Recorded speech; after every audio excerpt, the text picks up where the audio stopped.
this all the way on not to be able to hear us here. I don't know why. All right, you ready? Test 1, 2. Yeah.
Good afternoon, Raider Nation. My name is Brent Johnson. I'm alongside Ryan Gritsky.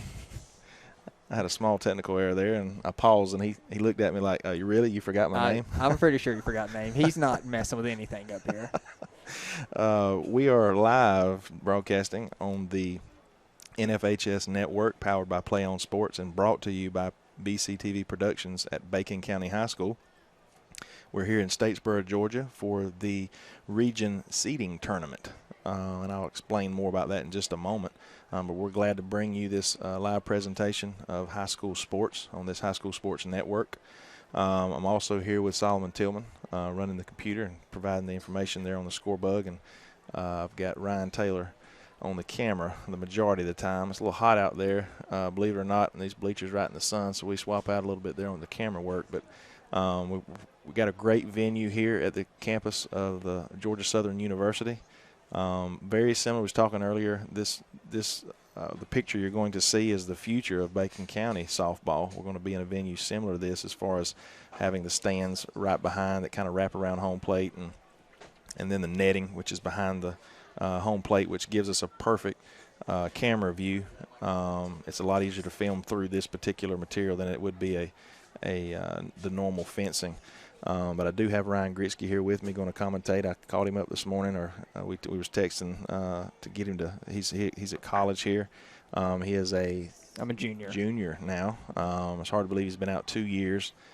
This was the first group that I was able to graduate, start to finish, at Bacon County High School when I came over from Okefenokee Technical College to teach engineering and broadcast video production. So I don't know who broke in who. Either I broke in them, or they broke in me. I think we broke in you. It wasn't that hard. Yeah, okay. But we are here for softball, and that's what we're going to talk about a little bit. We are here at the seeding tournament. There was a previous game where Jeff Davis, the number 1 seed from the regular season, was playing Vidalia at the number 2 seed, and Jeff Davis won that game, so they are the all-out region champion, and will be the number 1 seed going into the state playoff starting next Wednesday. And Vidalia will be the number 2 seed. Now Bacon County plays as the home team here, hosting Bryan County, and we sit.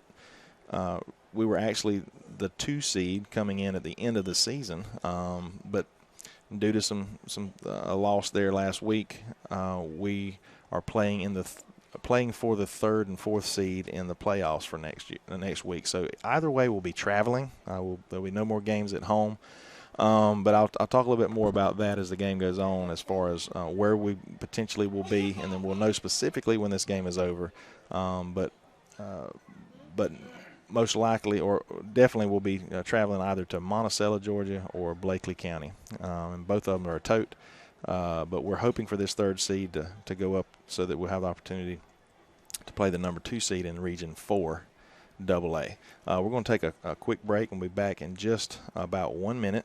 And as you can see, the coaches are meeting with the umpires, so we'll be getting ready to get it underway here. And we want to once again thank our superintendent, Lane Rickert, as well as Ms. Teresa Sermons, our principal at Bacon County High School, and Dr. Darrell Ellis, for giving us the opportunity to be here to broadcast live and bring to you Red Raider athletics and Lady Raider softball.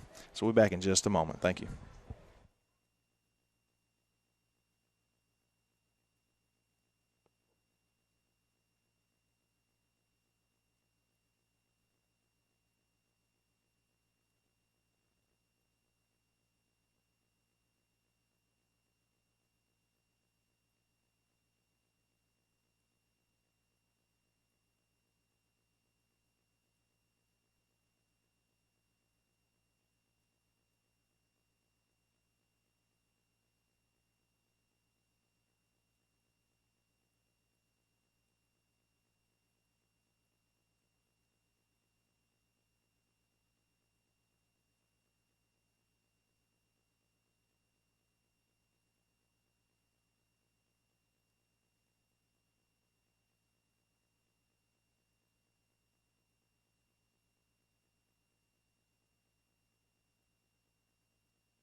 Okay, Raider Nation, we're back here live from Statesboro, Georgia, on the beautiful campus of Georgia Southern University. Once again, my name is Brent Johnson, broadcast video production instructor and engineering teacher at Bacon County High School. I'm alongside former student and junior at this university, Ryan Gritsky, along with my BCTV production crew, bringing you live Bacon County athletics. I want to give a quick shout out to any of the. I know we're running out of time back at the schoolhouse.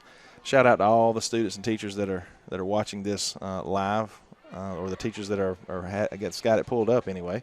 I want to thank them for supporting us over the internet, and we're just glad to be here and be able to bring it back back to you on camera and not just radio action. We're about to face Bryan County, who we split. Me and Ryan was just talking just a moment ago. We split it with Bryan County, the second game of the season.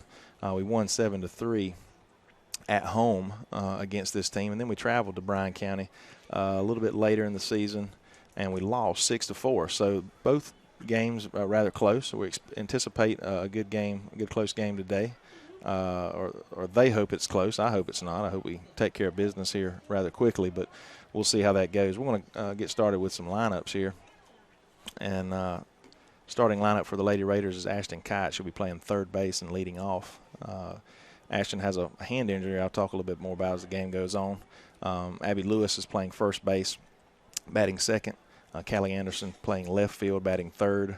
Paxton Sellers will be on the mound for us today in the cleanup spot. Macy Chansey, our lone senior, in center field, batting fifth.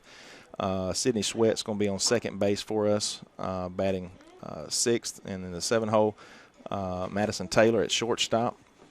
Hannah McClellan, sophomore, and playing right field in the 8-hole. And batting ninth, Marley Clements is going to be in that spot. And then we have Kate Vonier, our flex player, will be catching for us today for the Lady Raiders. Now on the other side of the field there, we got number 13, Leggett, leading off. We have number 7, Myers, batting second. Number 8, Harrell, batting third. Number 5, Barfield in the cleanup position. Number 3, Harrell, batting fifth. And in the 6th spot, Williams. In the 7th spot, number 51, Roop. Yep, that's Roop. And in the 8-hole, we got number 44, Perks. And batting ninth is Edwards. And then that flex player is Schumann. Some of the other girls on this lineup is Campbell, Williams, and Brown. And I failed to mention those on our Lady Raider roster. Let me go back here. We have number 6, Sears, number 5, Bloodworth, number 8, Chansey, number 9, Boatwright, 21, Harper, 24, Holton, and 27, Brown to round out the lineup for the Lady Raiders. Ryan, we have a beautiful day here today. Is this what we expect every day? Every day. I got up this morning, go to get advised, cold. Come here now, it's perfect weather. That's perfect. So we made sure to make it nice for you guys. Well, I'm glad. I'm sure we're paying good money to be here. So I'm sure it's helping. I'm still having to pay out my pocket to go here, but someone's making money. Last year it was a little overcast and rainy at times, and the weather was cool. So this is definitely good stuff for us to be here. Good softball weather. Good weather to travel in, I guess. We're about to get this thing started. Number 13, Leggett is going to lead off the game here for the Bryan County Lady Skins. As I said earlier, Paxton Sellers is going to be on the mound today.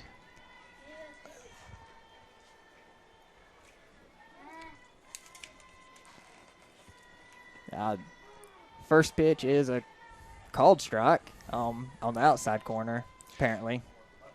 We were noticing in the first game that I'm sure the umpires have swapped positions to the outfield.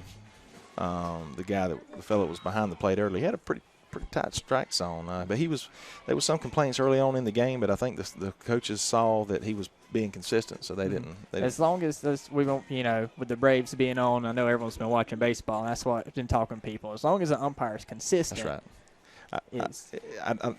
I told this one time, I don't think he liked it very much, but I said, listen, I just want you to be consistent, consistently good or consistently bad. But if you're one or the other, we'll get along. So count 2-2 here on Leggett, the leadoff batter.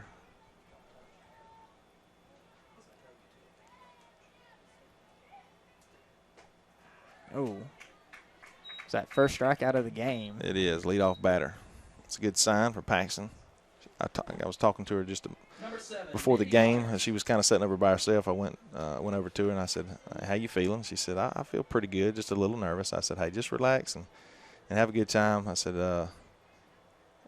last year she was pitched for some, and we had a tough time over here last year. We come over here the number 1 seed and come out for the 4 seed in the tournament, and that was a little difficult for some of those seniors to take, and I understand why, but I'm sure that strikeout settled her down a bit there. Yeah. All right, we have Myers to the plate for the Lady Skins.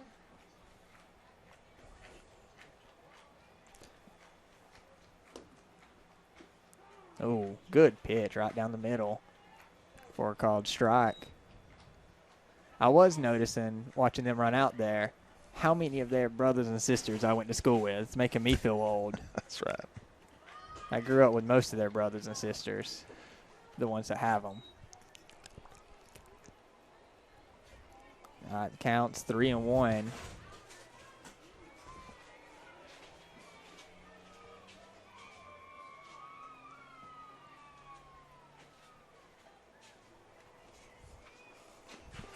Oh, called strike 2. Now we got a full count.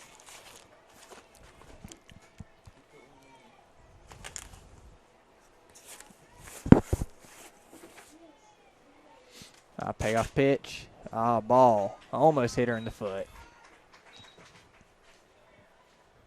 All right, the Skins have their first base run of the Number 8, Logan Harrell. The day. As Logan Harrell comes to the plate in the 3 spot with 1 runner on.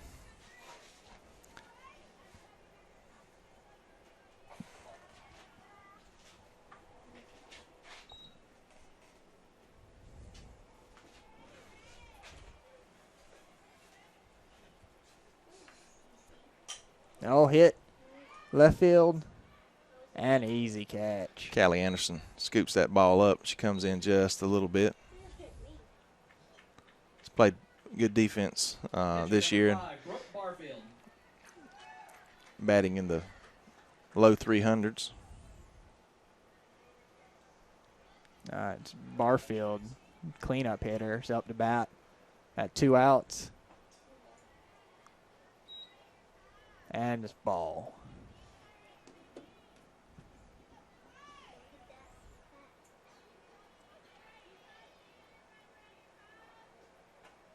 Oh, runner goes and is safe. Didn't even have to slide. I don't think anyone's expecting her to steal. I don't believe so by the reaction of our catcher and pitcher. And yes, I don't think anyone. I wasn't expecting her to steal. I don't know if there was much communication there either from the first baseman or. Oh, foul back. The ball will be out of play.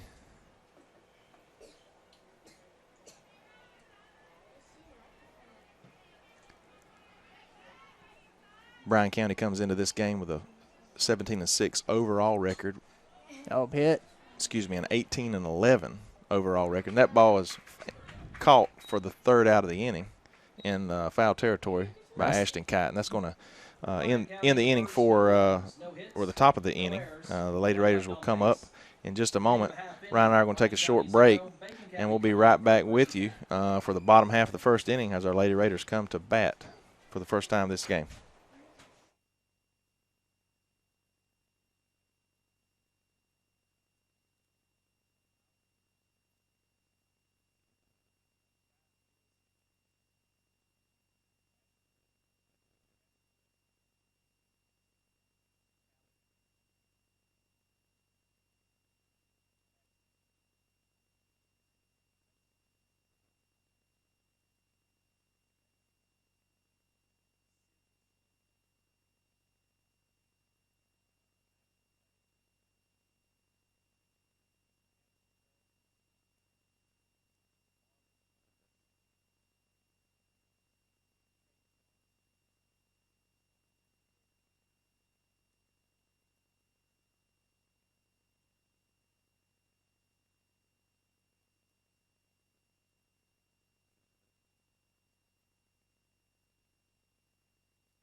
Okay, Raider Nation, we're back here in the bottom of the first inning. Ashton Kite, number 18, will lead off here with Lewis on deck.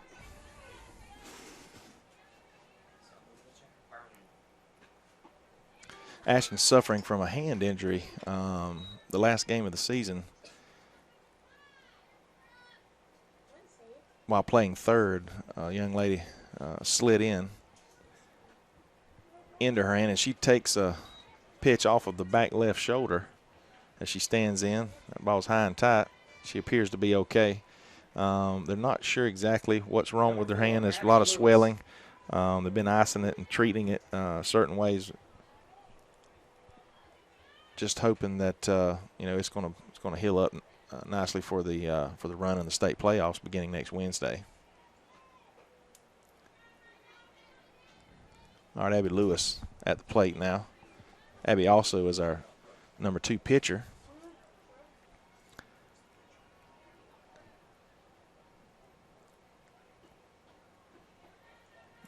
Another interesting fact that's pretty visible with Abby. You notice anything different about her uniform and the rest, Ryan?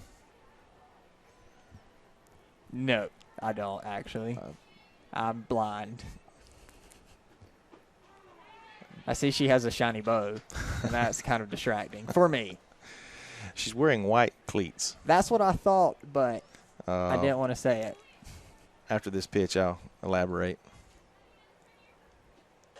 The ball is going to be hit to the second baseman, where she is going to drop the ball and transitioning the ball the glove to her hand. That'll be an error there on the second baseman, as we now have runners at first and second. Got something going here with no outs. Callie Anderson, number 13, junior, Bacon County High School, comes to the plate.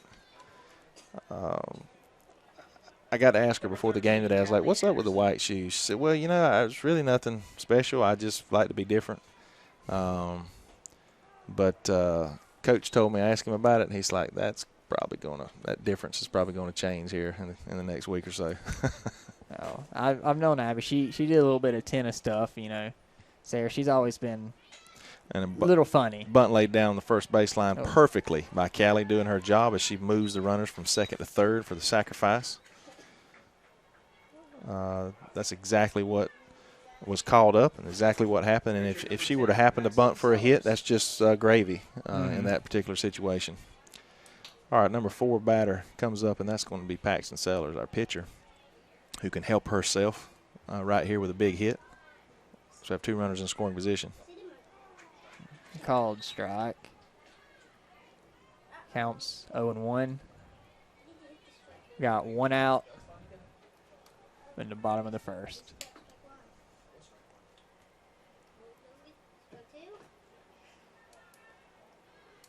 Ball was high and away. First ball counts 1-1.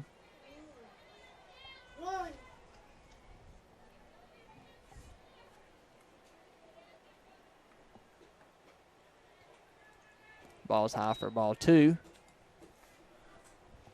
I feel like if anybody knows if it's going to be a ball or strike, it's going to be Paxton.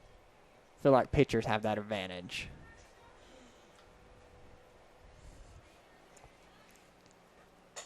And this ball's going to be hit down the right field line. Foul ball. Yeah, just foul. She was about 3 foot away from a double. Easy double. I noticed when we came to the park today that the fences are a little bit shorter than the ones at our home park. And I couldn't remember from last year but our home field is 200 feet. And that's high school, and they play college ball here. This ball's hit sharply to the third baseman. Ashton's going home. And plate Ashton to plate. will be safe.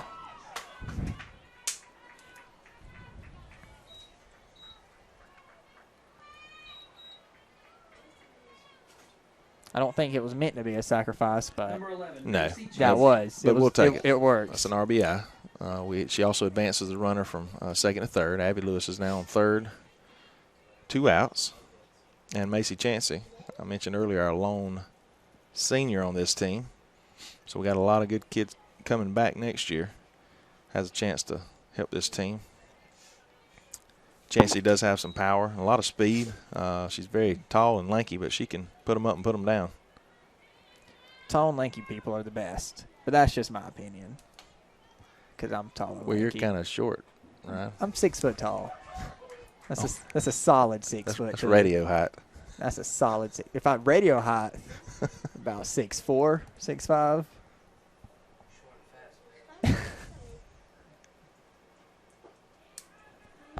Ball just outside. Count 2-1.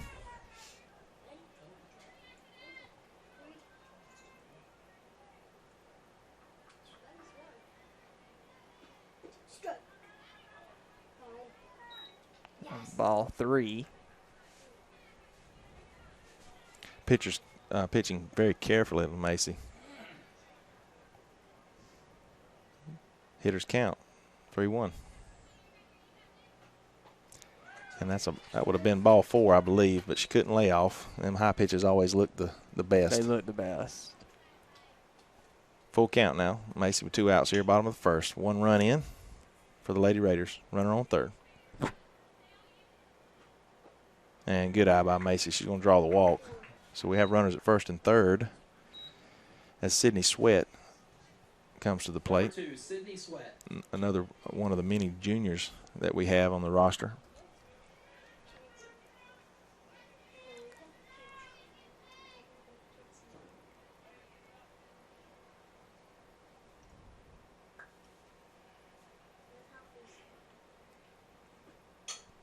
Ball is lazily hit to the shortstop and will be squeezed for the 3rd out of the inning. However, the Lady Raiders take the lead 1-0 over the Bryan County Lady Skins here in Statesboro at the regional seeding tournament. The region seeding tournament for the state tournament, which begins next Wednesday. I mentioned earlier, if we win, Ryan will be the 3 seed, and we will travel to Blakely County, which is a southwest of Macon. And if we lose and are the 4th seed, we'll have to travel back up to Monticello, which is northwest of Milledgeville, and that is a tote. That's probably a spend a night. Whereas Blakely, we can make that round trip next Wednesday, and that game is to be announced. Coach Tyre told me at one time he thought it would be around 4 o'clock. We should be there broadcasting live. We'll keep you up to date on that in the week to come. But yeah, a lot of things going on there. We do normally most of you that are tuning in now, you see us a lot of times on our broadcasting our football games, where the pastors are commentating, and I do not claim to be a commentator. I try to just give you what I see, and normally I'm by myself. So having Ryan here is and I'm just here for the looks. Yeah, and anyway, so for football, we are off this week. This Friday, so it's our fall break. Students have early release tomorrow, approximately 12:30.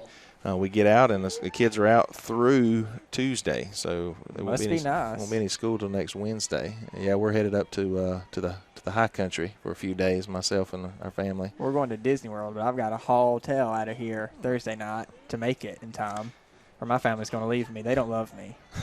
They don't love me.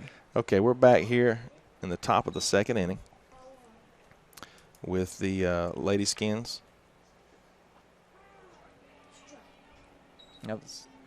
We have Harold to the plate.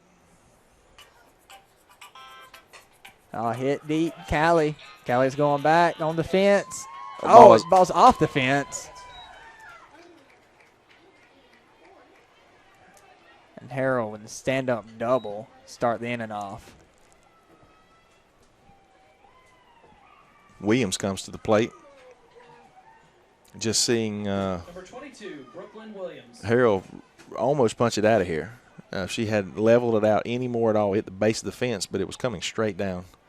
Callie unable to get back quick enough to get underneath the ball, and probably unsure exactly where the fence was. Tough ball to try to read because it was so close to the fence. And not to mention, they're looking right in the sun, too. The sun's right. That's right. It was in our eyes earlier in the day, but as it's creeped on past the press box here, yeah, it definitely is.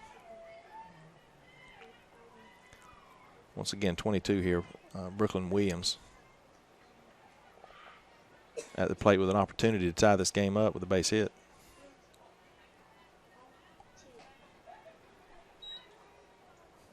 Wind is blowing toward right center. See anything up in the air that direction, there's going to be some help from Mother Nature.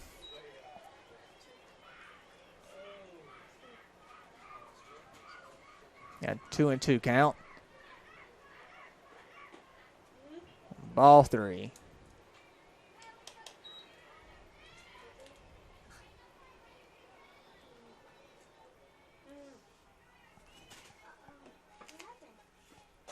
Our hit sharply to right, foul.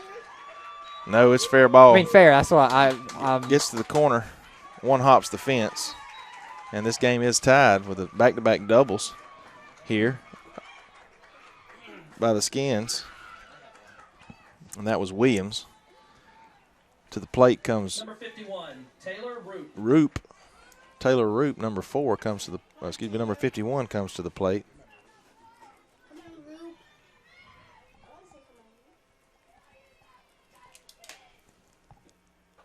Paxton needs to just settle down a little bit.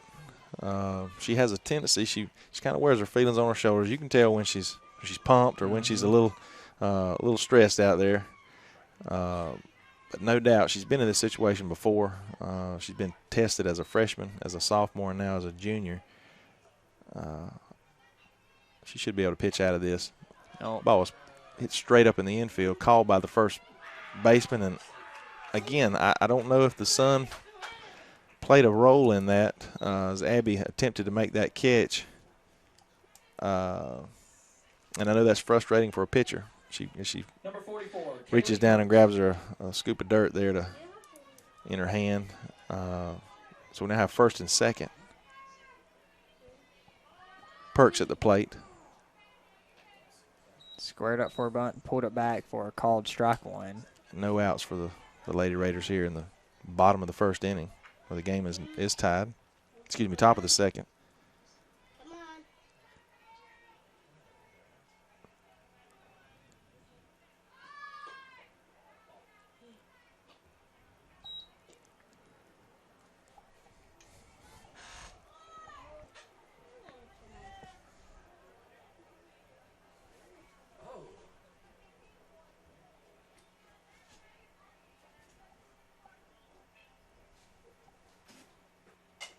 Ball's hit to this third baseman, and Kite unable to field it cleanly. And again, that hand we were talking about is her glove hand, and it makes it difficult for her to squeeze. A very routine play made difficult as she winces. And I see her; she's squeezing her hand as she takes it out of her glove. So we have runners at first, second, and third. Bases loaded, no outs. One run already in. Ball's hit to the second baseman. She fires home for the catch, and she is out at home. What a great play by Sydney Sweat. Smart play, too. To Kate Vonyer. Kate is our catcher, a junior. Number 13, Kaylin Leggett. Infielders in again, hoping for a sharply hit ground ball to any of the 4 or 5 infielders, including the pitcher, who immediately becomes a defensive player once the pitch has been made. Called strike on the outside corner. That was a good pitch. It was a called strike. It was a called strike. It was a called strike. But we had one of those in the first inning, That's too. right. I'll take it. My ball was just a hair too far outside. Too far.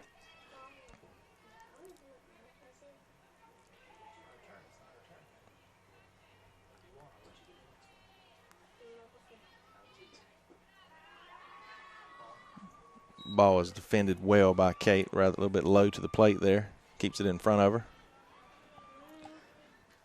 You talk about feeling old. Me and her dad graduated school together. Now she's about 16 years old. So I'm teaching students now, Ryan, that You went to school. I went to school with their parents. I'm just getting there. I'm just starting to get old, which I'm give a shout out their family. Call them as my cousin. If she does good, if not, she won't be family.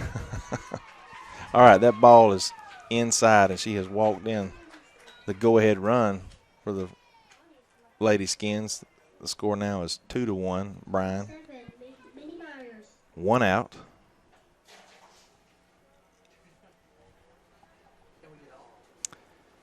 Myers to the plate, number 7. Coach Tyre's going to go to the mound here for just a moment. We're going to take a quick break and be right back with Lady Raider softball action live from Statesboro, Georgia.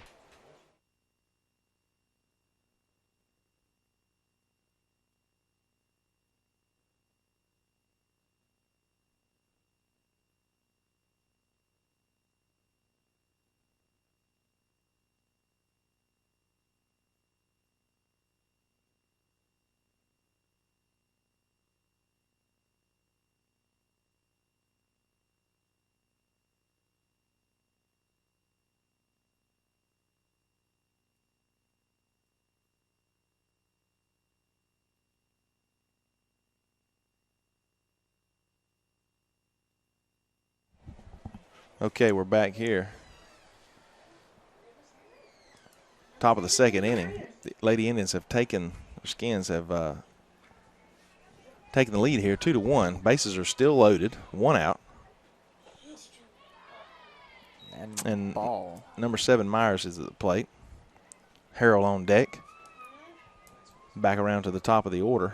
If you look at the Lady Skins, they all have like plays on their arms. I don't know if that's softball. I've never seen that before in a baseball, softball sport, but they're getting a call from the third base coach and looking at their arms for the signals. Okay.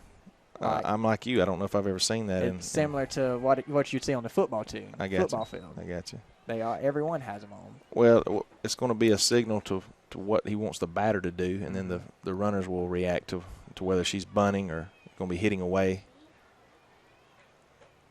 Another good pitch there by Paxton. She pumps it in. She needs the strikeout here to kind of settle it down, or, again, a sharply hit ball to an infielder so we can get the runner out at home. It's very difficult to turn a double play in softball due to the fact that it's such a small infield. And these girls are fast. And there we go, right back to the pitcher. And thought about going to first. But it's very difficult at any position to, except from short to second to third to first to get that double play. Unless you have a runner with the proverbial catcher speed. That gives you an opportunity. And no offense to Kate or any other catcher, but that's just a pun intended there. It's just a saying. Just a saying. All right, now we have a number 8, Harrell, to the plate. Harrell had a double last inning. Oh, what a great play by our first baseman, who snags it, Abby Lewis, and touches first base for the 3rd out of the inning. Bryan County in the second, 2 runs on 2 hits, 1 error, 3 left on base. I'm not sure if you can hear the field announcer here, but they've scored 2 runs on 2 hits and take the lead 2-1 as we move into the bottom half of the second inning, where hopefully the Lady Raiders will be able to at least tie and maybe go ahead here. Ryan, we're going to take another short break, and we'll be right back live from Statesboro, Georgia on the NFHS network.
Okay, we're back here in the bottom of the second inning. Madison Taylor is going to lead off this inning for the Lady Raiders, followed by McClellan.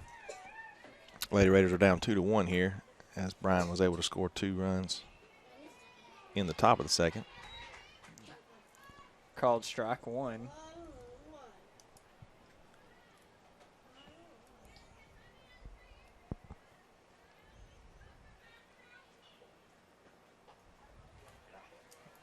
In the first game of the 2 here today in Statesboro, this seeding tournament for the state tournament, Jeff Davis defeated Vidalia. Had to defeat him for the 3rd time this season. Ball's hit third baseman. Thrown out for the first out of the inning as Madison hustles down the line. Number 12, sophomore McClellan comes to the plate. Number 12, Hannah McClellan. Followed by Marley Clements, the lone freshman who bats, is a designated hitter, basically, for the Lady Raiders.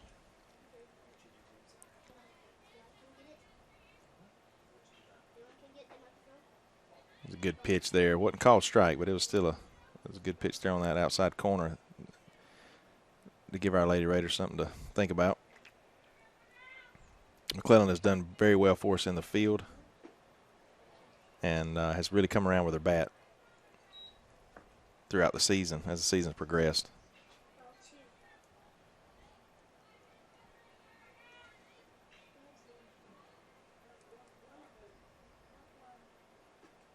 And she rips one to the third baseman, and it is scooped by her. Great play, great defensive play.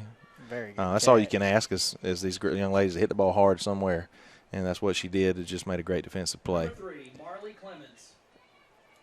All right, Marley comes to the plate. Clements here. Marley's sister, Carly, graduated last year and is now the starting catcher at South Georgia State College in Douglas, Georgia.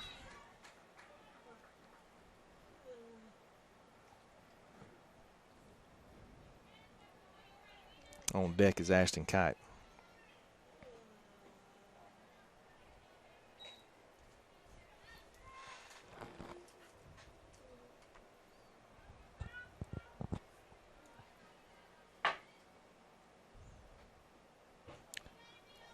Ball gets past the catcher to the backstop.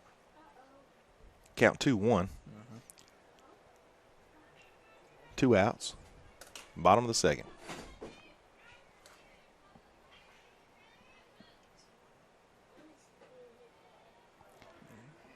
Ball 3. Catcher trying her best to frame that ball for the umpire to get a little better look. That ball was just a little too high. So 3-1 now on Marley. And she has a lot of pop in her bat for a freshman.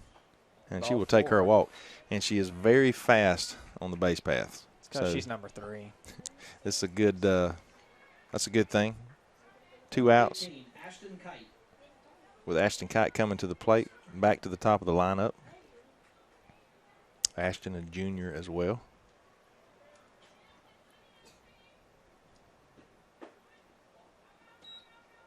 Ashton squared to bunt. Ball's outside, though. Ball 1. Coach Tyre was not real sure how her hand injury was going to affect her batting. We saw earlier that I believe that it caused her to have some trouble fielding that shot there on third base just a bit. Catcher visits the mound, kind of settle her pitcher down.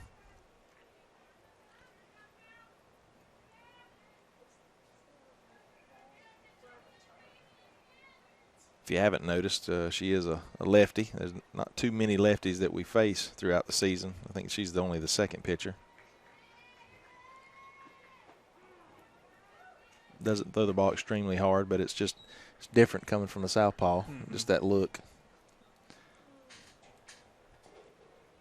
Last pitch was a called strike. Counts 2-1.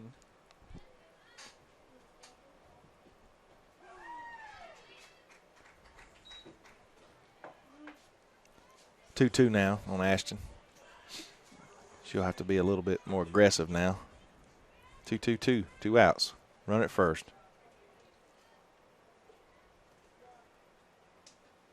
And she hits it back to the pitcher for out 3, and that ends the second inning. No hits, no runs for the Lady Raiders as we move to the top of the third inning. It was a very good defensive inning. It was. For the Skins. They had a good stop at third. That was a good play by the pitcher. Absolutely.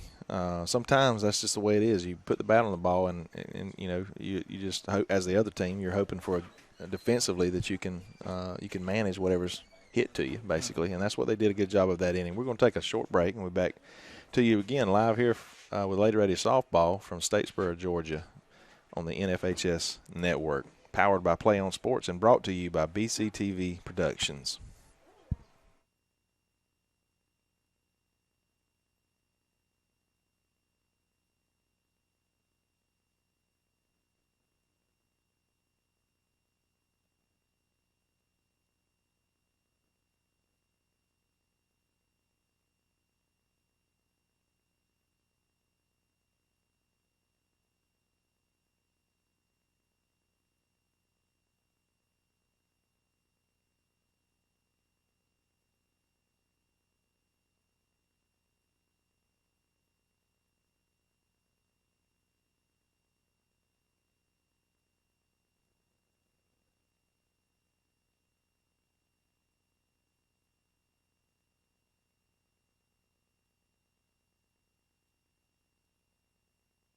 Okay, ladies and gentlemen, we're back here at the top of the third inning as the Lady Skins. Barfield, the pitcher, is up to bat. She's a cleanup hitter, just like our pitcher.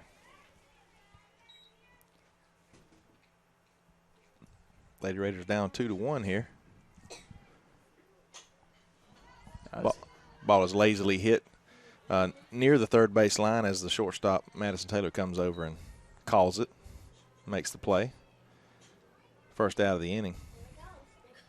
Number 3, Harrell, is back to the plate, and she had a double earlier in the game. Number 3, Leighton Harrell.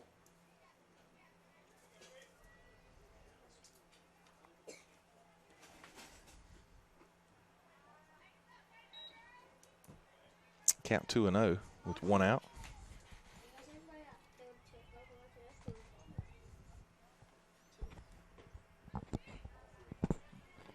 Ball 3 now.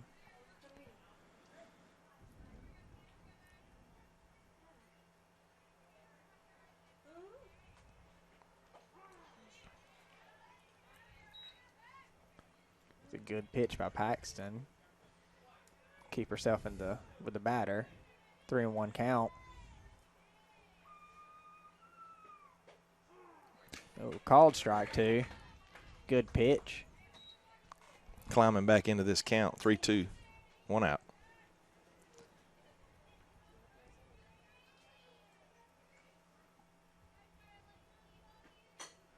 Ball chopped to the second baseman. Madison is going to make a great play. Good play. We already know she's a great defensive player. She has a rifle of an arm. She can really fire it over there. Number 22, Brooklyn Williams. 2 outs now in the top of the third inning.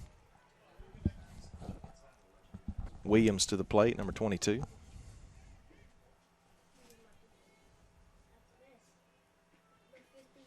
Ball's just a bit outside. Just a little bit. I thought it was a strike.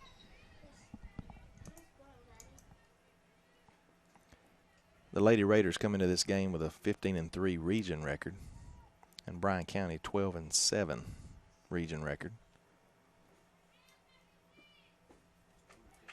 That was a good pitch. Change up, batter way out in front.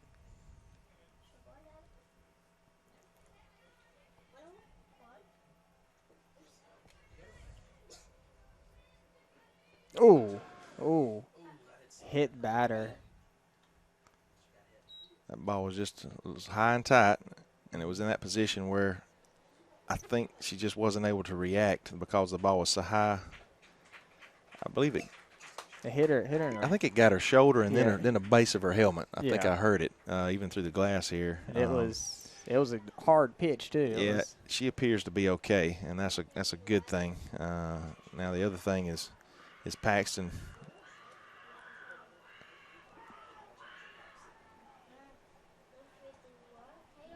being able to how she'll react from that. Ashton Kite was hit by a pitch earlier off her left shoulder. I don't think that's any type of retaliation at all. It's just ball got away from her. And again, the good thing is this young lady appears to be okay here. All right, number 11.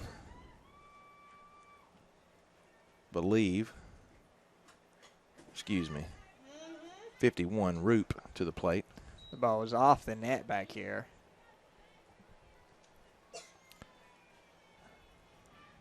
Net or fence, you always react when the ball comes straight back at you. You know Yeah. that? Okay, this ball, another one, hit foul out of play over to the next field. Very nice park here. If you didn't come last season, the format was a little bit different. We played a couple games here last year at the end of the season in Statesboro. Very nice venue, beautiful park here on the edge of the campus at Georgia Southern. We have several other maybe some intramural fields around us, and as well as the GSU Eagles football practice field over here behind us. Ryan, you've had opportunity to go to a couple football games? I have been. I've been to football games. Not as good this year as we've been in the past. We've Right. lost 2 games. We lost to Wofford and then lost to Sanford this past week, both away. Both good teams, so Sure. not knocking them. You just expect the Georgia Southern. That's right. They have a bit of a tradition here. Yeah, Mm-hmm. which next year will be up with the big boys in the Sun Belt. Yeah, that's going to be a test. It's a good conference to be in. Not like the SEC, but Well, what it's going to do. good what a play. catch by Ashton in the inning. Yeah, that ends the inning there for the Lady Raiders, where they don't give up any runs and no hits. And Lady Raiders are still down 2-1. But we'll stay here and talk just a bit with Ryan again about what's going on here on the campus of Georgia Southern. They are moving to the Sun Belt. What that should do, and maybe not immediately, but we should see an effect in the way that they are able to recruit. Now that the players see that they're moving into Division I. And that's supposed to be bringing money in. That's right. Money, more students. They're adding on right now. They're in the process of adding on to the stadium. Okay. Adding some more bleachers back where the hill used to be. Gotcha. If you come here, kind of makes me sad. The hill is kind of an iconic part of the stadium. Right. We go sit there. Well, that's what happens with progress. Yes, that's what everyone's saying. Some bathrooms, some seats over there. With plans to add more on behind the away stadium. I forget the exact number of the increase, but it's going to be. Well, that's going to be awesome for not only this university, but this making community. the prettiest little stadium in America that much better. That's right. All right, we're here in the bottom of the 3rd inning now. Abby Lewis is going to lead this inning off for us with Callie Anderson on deck.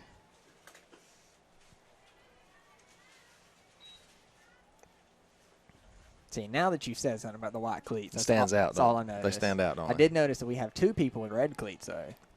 They're not quite as noticeable as the white. No. I feel like that's white's like a throwback cleats. I've never seen, but I've never paid attention till now either.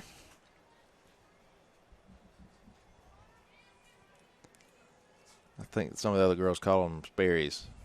They're kind of dingy white, you know. They are. And this ball is hit sharply to the shortstop, who's going to make a great play with the throw. I've seen some good defense today, Ryan, on both sides of the both teams. Callie Anderson is now going to come to the plate. I get a chance to talk with Callie every morning. She's in my first block in engineering concepts class, and typically after games, I'll sit down with her a few minutes and just kind of pick her brain about some things and what goes on. And she's pretty sharp. She's got a lot of softball smarts, and she's very astute and competitive when it comes to most anything.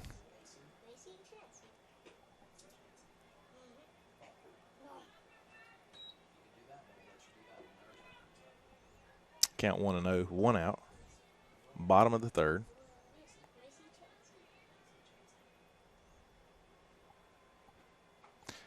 Ball's high and tight there. Backs are out. 2-0.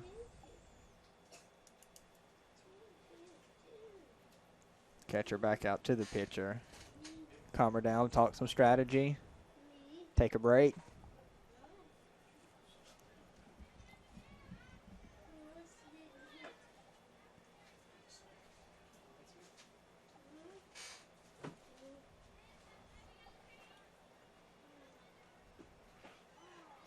And it worked. She pumped it right down the middle there.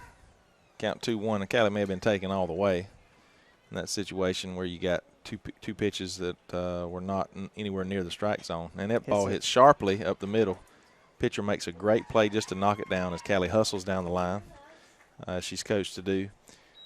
However, there's 2 outs now. Paxton Sellers, the pitcher, will come to the plate now and try to help herself once again with Macy Chansey on deck.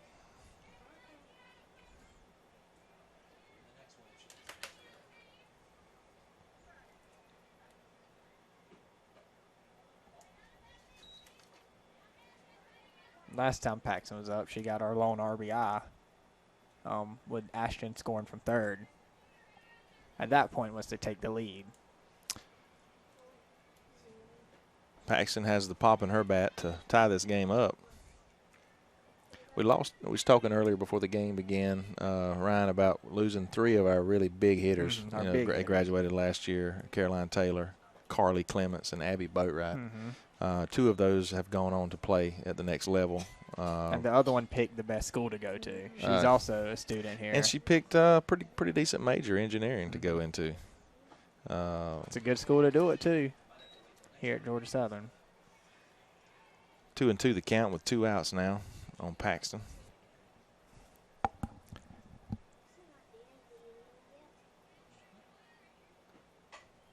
Ball once again hits sharply to the third baseman, who squeezes for the 3rd out. And the Lady Raiders are unable to capitalize, unable to score. Still down 2-1 as we move to the top of the 4th inning. We're going to take a short break, and we will be back with you here in just a moment, live from Statesboro, Georgia, on the NFHS network.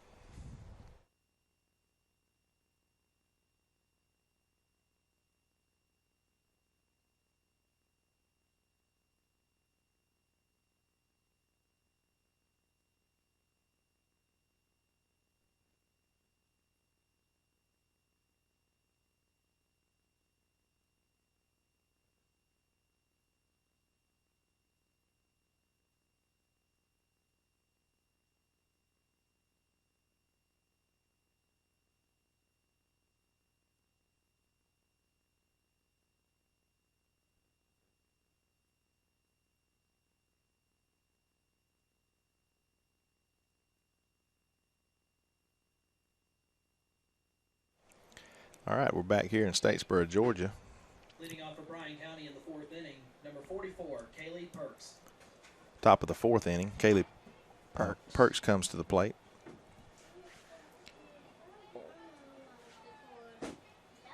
Batting in the 8th in the lineup.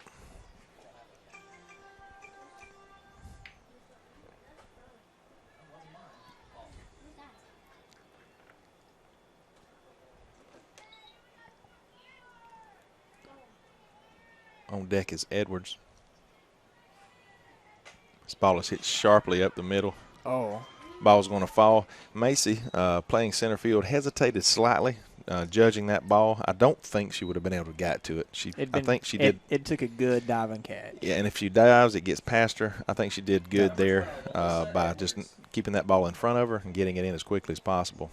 However, they do have a base runner on first with Edwards at the plate. And she drops down that bunt.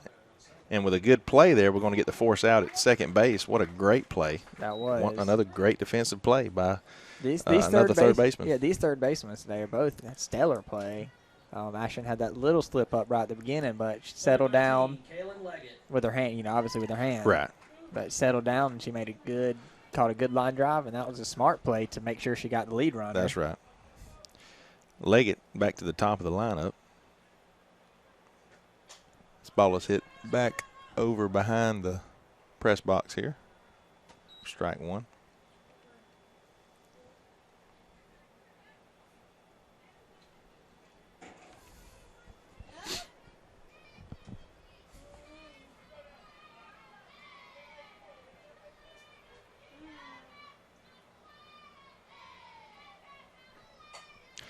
Ball is lazily hit to the second baseman, and she will squeeze it for the 2nd out of the inning. Can of corn, we used to call those when I played ball.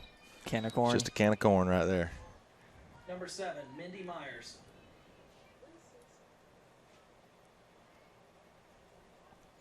Myers comes to the plate, batting in the 2-hole, followed by Harrell.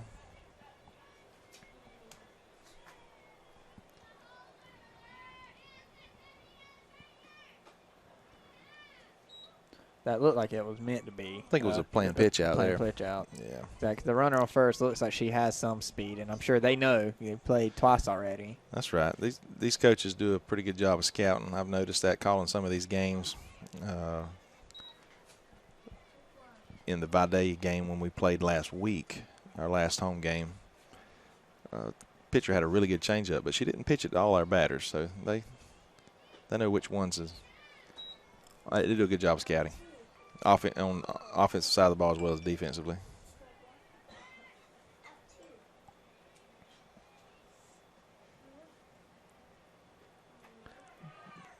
Runner goes. That was a tough throwdown pitch. The ball was inside, causing Kate to kind of have to slip behind the batter. She had to take a side step, so had to throw back across her batter. Yeah. Successful steal there. We have a runner at second. 2 outs, 3-1 count. And this ball is hit shortstop. Double pump. What a throw by our shortstop, Madison Taylor. Ends the inning with no damage. We put 2 zeros on the board there defensively. The score still remains 2-1. Lady Raiders need to get their bats going so we can get some runs scored here to finish this game out. Again, this is a seeding game for the state tournament. Winner is 3rd seed entering next week, and the loser is 4th seed.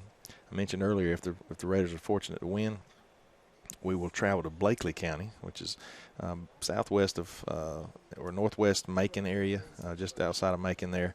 And if we were to lose, we'd be heading up to Monticello, which is northwest of Milledgeville.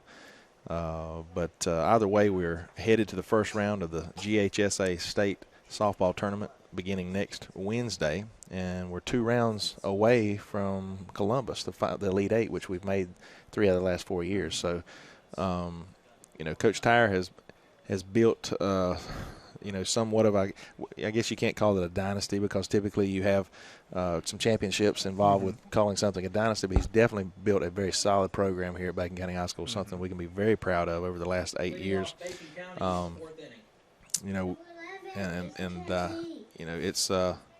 It's fun to see these girls compete year in and year out. We have a really good feeder program from the rec department level, which all small communities need that type of program. Those programs, not just softball, but football and baseball and golf, tennis, everything else. I think it starts with a good feeder program, which comes from our recreation department. So, number 11, McClellan is Chancey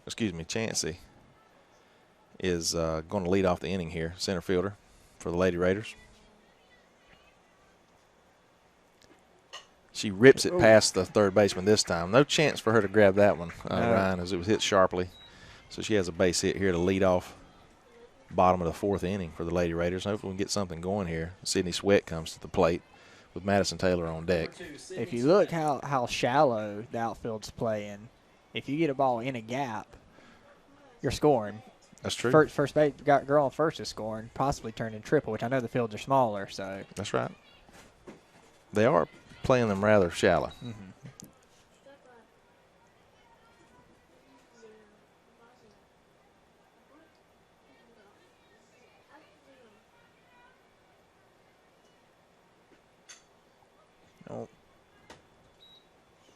Attempted slap bunt there toward the third base line.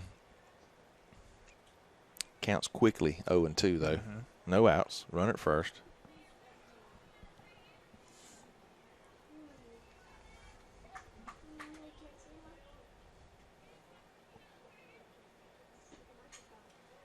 Fouled off.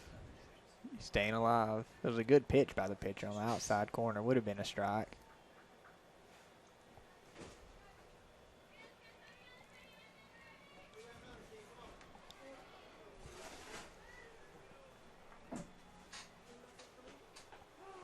What a pitch. Out on that inside corner. It was tough to swing at a pitch like that. She hit it off her fist, but it was a good pitch. Number 19, Madison Taylor.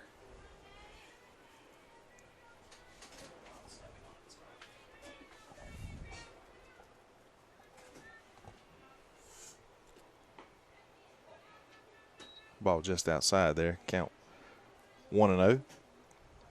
1 out, 1 on from Madison Taylor. On deck, McClellan. Ball's fouled off into the opposing team's dugout. That's also not McClellan again. This is Taylor. On deck. Oh, I thought you said. My bad.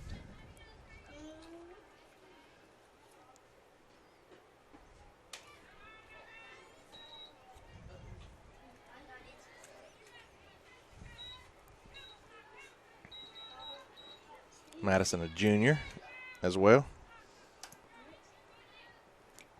Oh. And Madison takes one off the hip.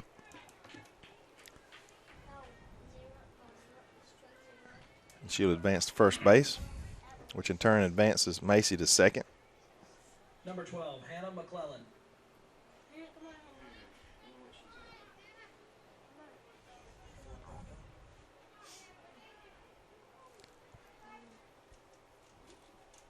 Now McClellan steps in.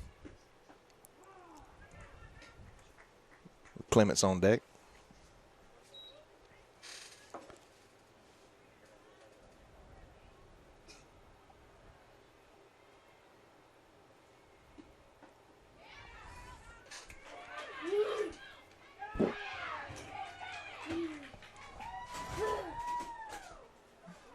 Oh, Runner's called safe there. Initially, he was going to hammer her out, but there must have been some separation from the ball.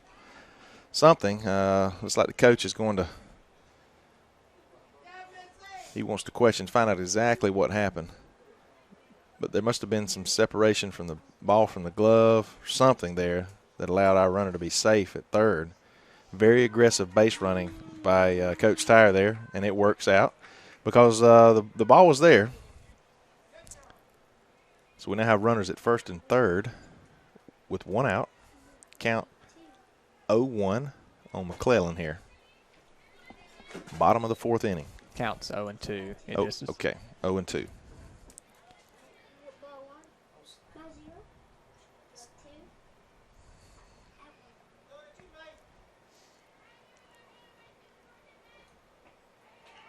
And there's going to be a strikeout there. She's going to hustle down to second base. From first, we have runners at second and third. Freshman Clements comes to the plate. Ashton Kite will be on deck. That ball is fouled straight back near to the booth. This is a big spot for a freshman. It really is. It's an opportunity for her to make a statement here. There's no doubt she belongs in the lineup, or she wouldn't be in it. Offensively. Another big cut, but quickly down 0-2 in the count with 2 outs, 2 on. Again, Lady Raiders with opportunity here to at least tie this ball game, potentially take the lead with a hit. And these girls are still the center field are still pretty shallow. I don't know how much scouting they've done on Marley, but she's got some pop in her bat, so we'll just see.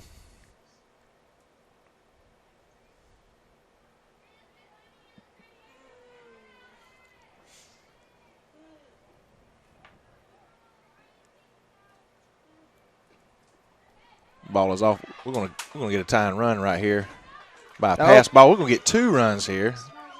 2 runs. By just Ryan, I believe the catcher didn't realize that. I think she forgot about the second runner because I think she was pretty much give up on the fact that they were going to get that out at home, and just made a very poor throw back to the pitcher. But either way, you know what? Lady Raiders take the lead here, 3-2, and Marley still has an opportunity.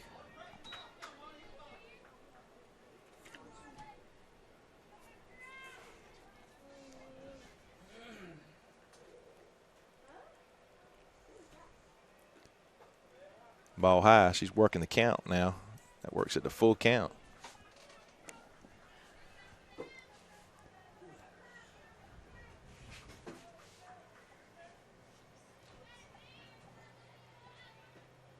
Ball 4. keeps this inning alive. Again, got some speed on base. Now that we got the lead, we can press them just a little bit.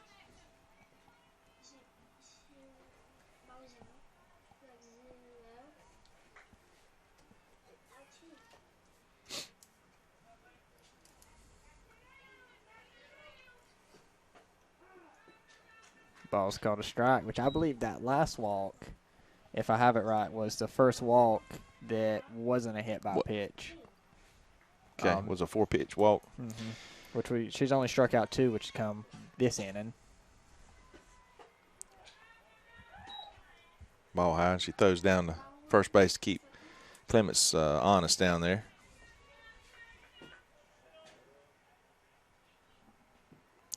I think we see the head coach of the GSU Lady Eagles taking in some of the game here.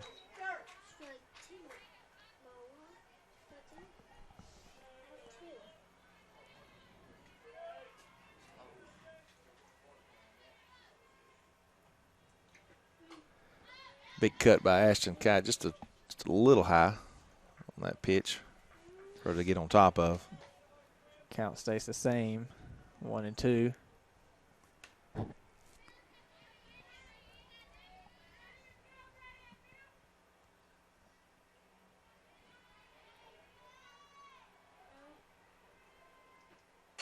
Ball's hit deep into the left center. However, center fielder was able to move back to make the catch. Again, a very hard hit ball. Ball didn't carry quite like I thought it was as it come off the bat. 2 runs on 1 hit. But the Lady Raiders get 2 hits. 2 runs on 1 hit. Had a couple errors, a throwing error that allowed for an additional run to score. So the Lady Raiders take the lead 3-2 here on the campus of Georgia Southern University in our seeding tournament for Region 2 AA. As we move forward into the state playoffs, we're going to take a short break here, and we'll be back in just a moment.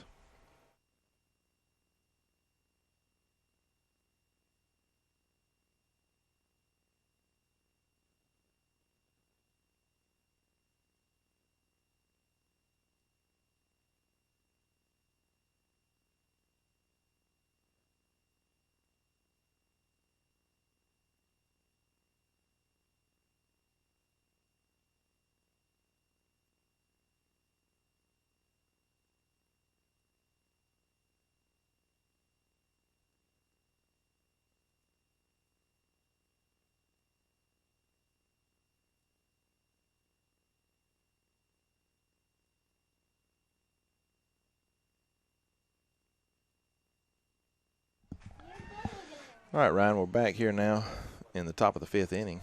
The Lady Skins come to the plate. Harrell up the bat. Oh, fouls one off. Fouls it back off of her. Hit her in the leg. She was the one with the double in the first inning. So we know she's got a bat on her.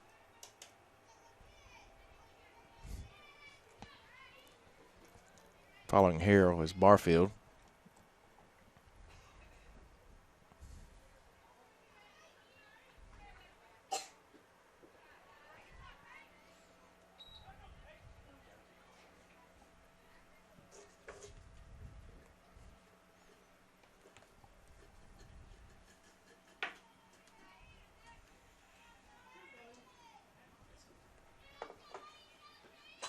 Ball is hit deep into right center or right field, and that ball is way out of here. Way out of here. Wow, what a shot! This was. I was saying earlier, this field is only 190 feet, but my goodness, there's a pavilion back there, Ryan. That's a batting cage, roof over a batting cage back there. It's probably at least 30 feet other side of the fence, and it was halfway up the roof line. That ball would have been gone from about 240. 240, maybe 250, if we're pushing it. That was quite an impressive shot as the game is now tied. I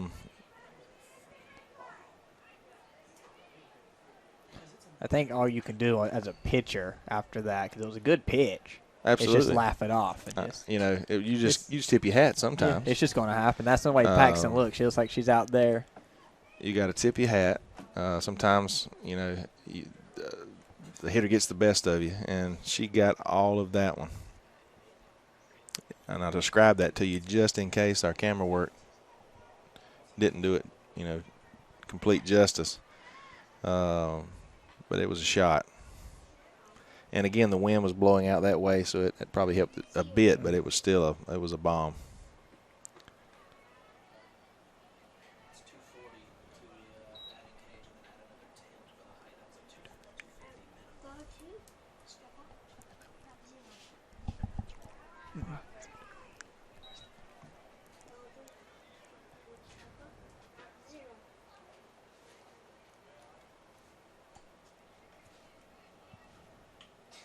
Barfield at the plate. And she's going to loop one over to left field for a base hit. Callie Anderson gets it in. Lady Skins may have found something here. Number 3, Leighton Harrell.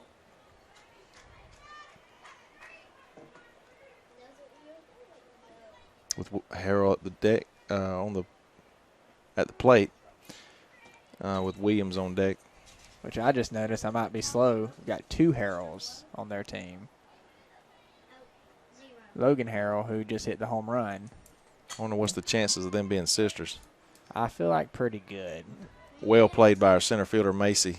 Chances she comes over, fights the sun and again a little breeze that's out there to make the play for the first out of the inning. Number 22, Brooklyn Williams.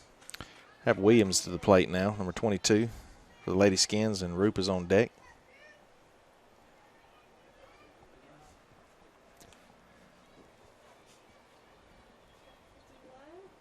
Runner goes, throw. And she is safe. She slides very wide. The throw was caught short of the plate, thankfully, because it would have been a little closer play there.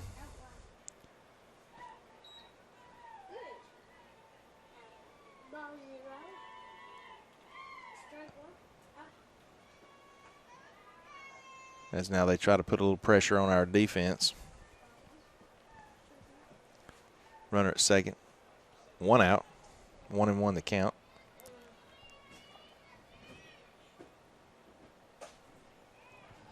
Ball's hit over the first base, but this one did go foul. Something I didn't do earlier, I want to welcome any and all other viewers of this broadcast, those of you that are viewing from Bryan County, as well as back at home. We were able to broadcast the earlier game, the video broadcast, and we're able to tap into the Jeff Davis radio broadcast, which was a treat. Allow that gentleman, this ball is hit to the third baseman. She looks back the runner and fires over to first for the second out of the inning. Once again, I want to thank them for joining us in this broadcast.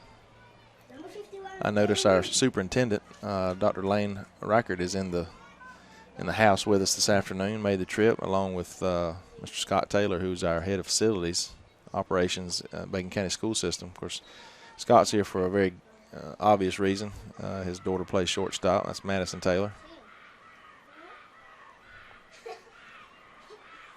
The Bryan County Lady Skins have a very unique chant that they're doing over there in the dugout. They did it earlier, and me and Ryan kind of looked at each other. Somebody hurt or dying. I didn't know where it was coming from. I still.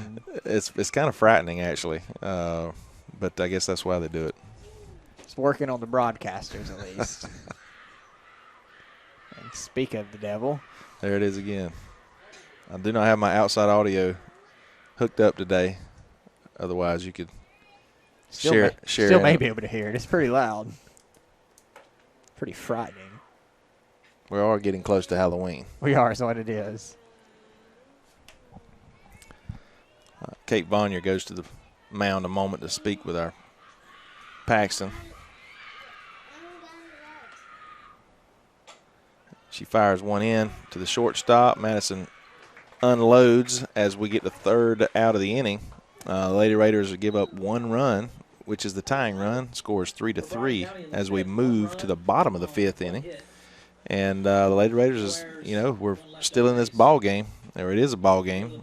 We've got to get our bats going to score a few more runs to hopefully secure this this game going into the final 2 innings, Ryan. So we're going to take another short break here as we are broadcasting live on the GFHS network powered by Play on Sports, brought to you by BCTV Productions from Bacon County High School.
All right, leading off here in the bottom of the 5th inning is Abby Lewis. She takes ball 1 on the outside corner.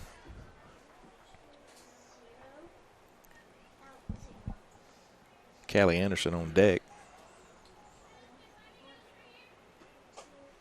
Ball is lazily hit out to the right field. Looked to be a bit of confusion, but the right fielder called her off, made the play for 1 out here.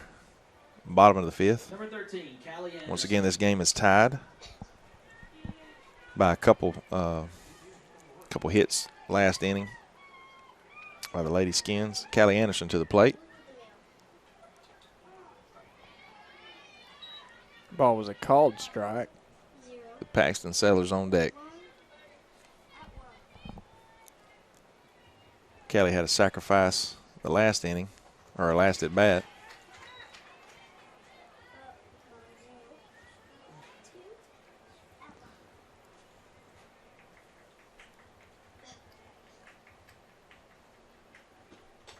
Ball is fouled back out of play.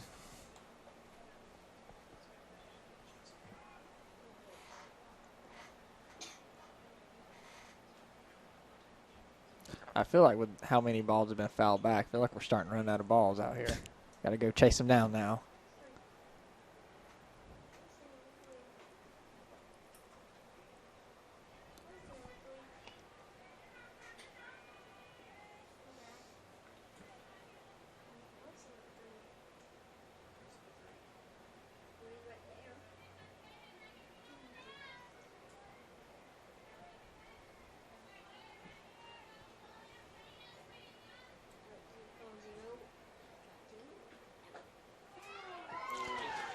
Wow, that was a questionable call there. I've actually got a pretty good angle where I'm standing or sitting. Excuse me.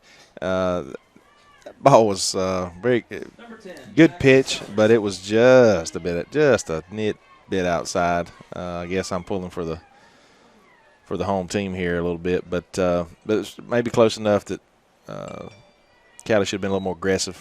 I guess maybe, but either way, it's called strike 3. We have 2 outs here. And Paxton Sellers to the plate. Macy Chansey on deck. Another pitch on that outside corner.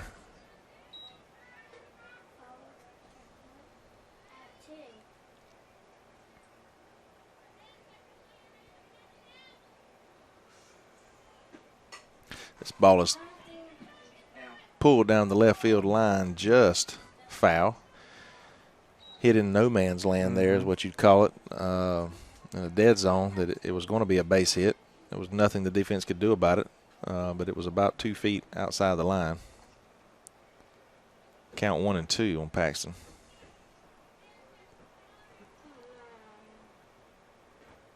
And she rips it again down the left side, right to the third baseman. Once again, another great defensive play. Fires it over for the final out of the bottom of the 5th inning. We'll move to the top of the 6th. The game is still tied. Bacon County, no runs, no hits, no errors, none left on. We've played 5 innings. Once again, I want to say that my name is Brent Johnson, and we are BCTV Productions from Bacon County High School that are broadcasting live on the NFHS network powered by Play On Sports. And along here with me are students Solomon Tillman, helping me produce this, as well as Ryan Taylor. They are juniors at Bacon County High School in my broadcast video production program. And alongside of me is a former student and is now a student at Georgia Southern University, Ryan Gritsky, no relation to the great Wayne Gretzky. Wayne Gretzky. Unless he wants to give me some money, and then we can talk. Gretzky, you know. But we're glad to be here and be able to broadcast live. We've done some really unique things over the last couple years. I started out with our football program mainly, but we've been able to expand. We thank our local system for allowing us the opportunity to provide this service to our community.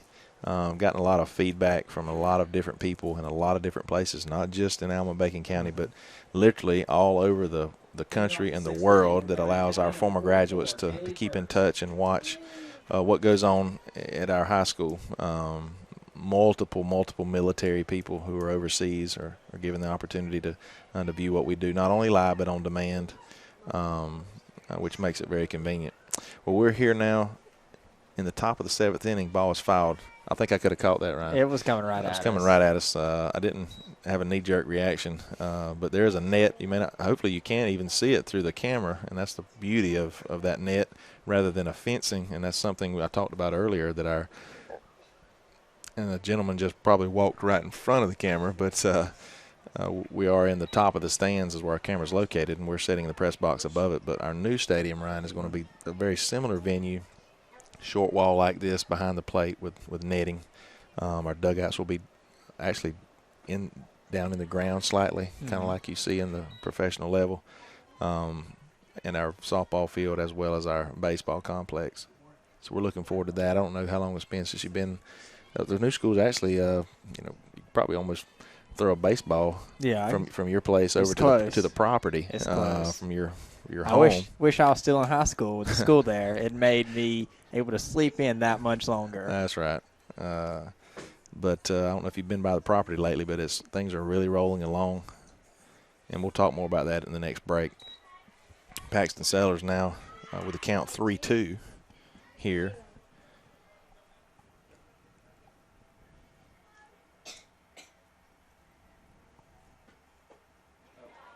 Strike 3, you're out, and that's a big out right there by a big bat.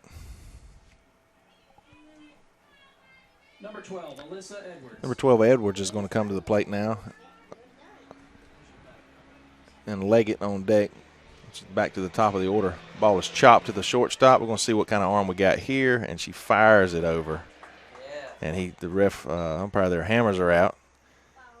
What another great play by the left side of our field, our defensive field, from our third base to our shortstop. 13, Kaylin Leggett.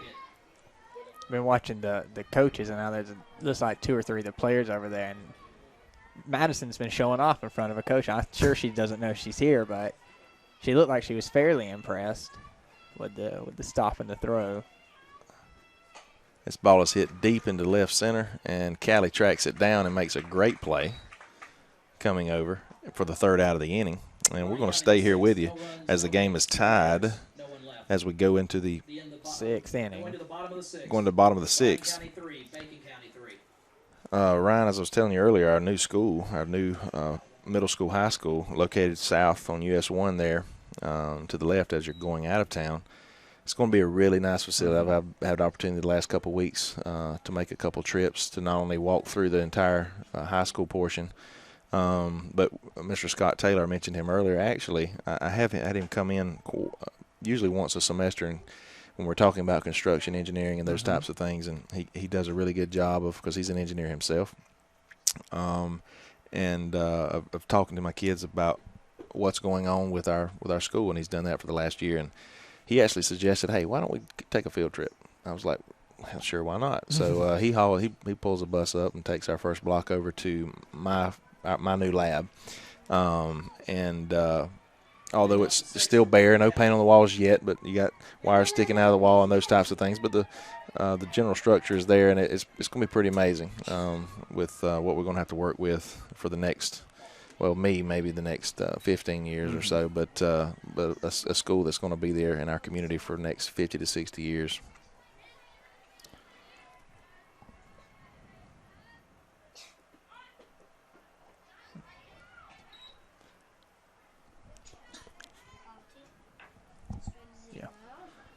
Notice over to the left of us, this is the unique part about being on a university campus. We see some of the Georgia Southern Eagles as they're walking over to the practice fields. Right now, we've also, it looks like Abby Lewis is starting to warm up. Probably could be so. Getting her potentially prepared to come in here in the latter innings of the game. Coming to be the closer. Channel her inner Chris Kimbrell. There you go. Took me a minute to get that out, but too many C's.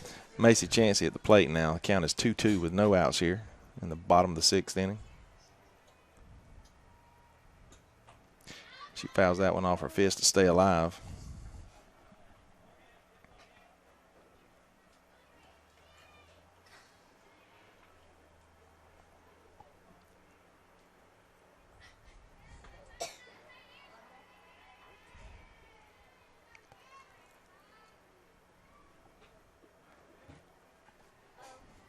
Balls gets to the backstop.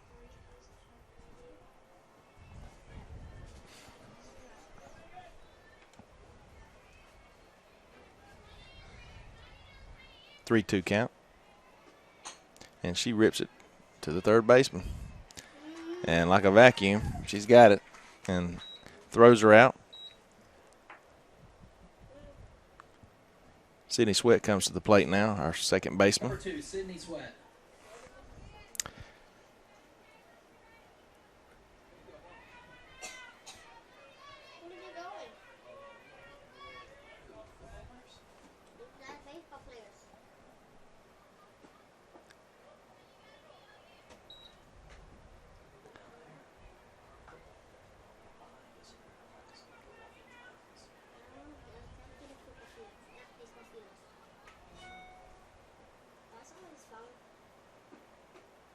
That's a good eye there by Sydney.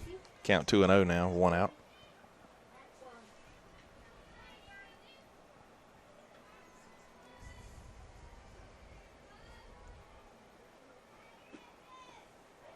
Three balls in a row now to Sydney. I'm sure she'll be sitting on this one, Ryan, just to see. So you can draw a walk here. And that ball is fired right down the middle for strike one, count 3-1. Still good count. Sydney's got a big gap. She can get over the shortstop's head.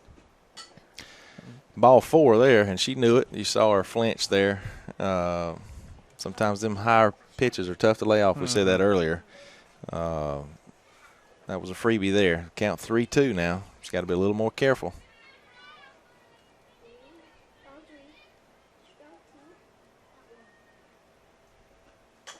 And she's going to hit it to the second baseman here, where she flips it over to the first baseman. I tell you what hustle. Actually, almost beat it out. She liked to beat it out. She definitely made her have to hurry up a little bit there. Great hustle by Sydney on a typically routine play. 2 outs now.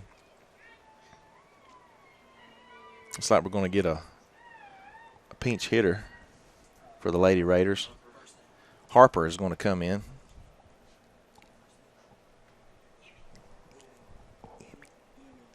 Emmy Harper, freshman. For Bacon County, pinch hitting number 21, Emmy Harper. Harper is also a pitcher. Has a lot of potential as a pitcher.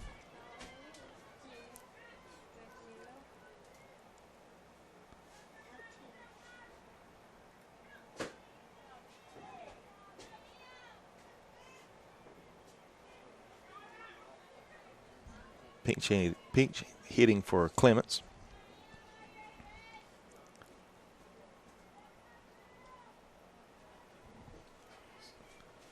Excuse me, for Madison Taylor. I'm sorry, I'm a little too far down on the lineup there. Pinch hitting for Madison Taylor.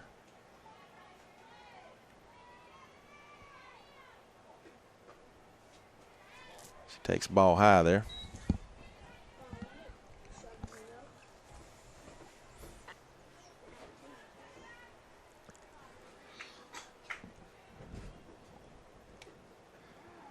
Ryan, I'm going to ask you the most important question of the day at the end of this inning, going into the top of the 7th.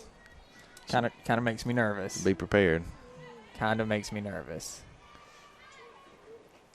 Oh, ball high. Count 2-1.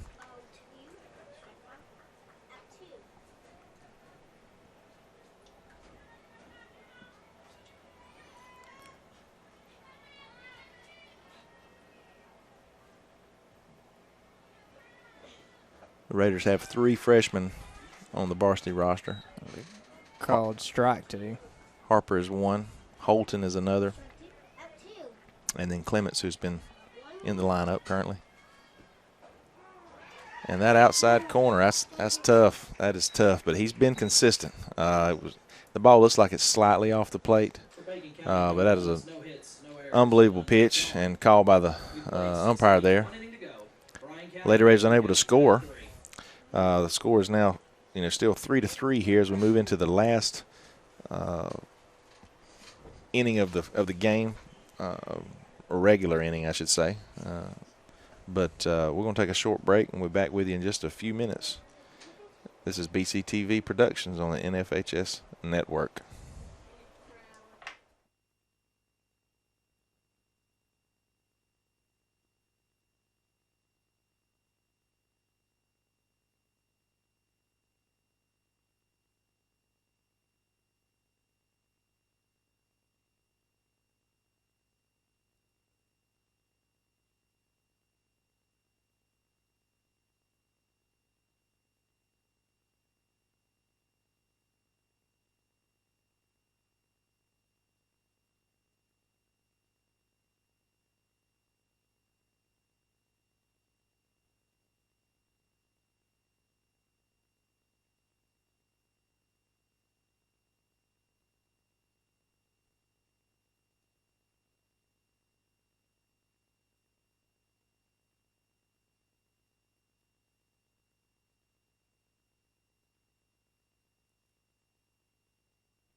All right, number 7 is going to lead off for Bryan County here in the top of the 7th inning.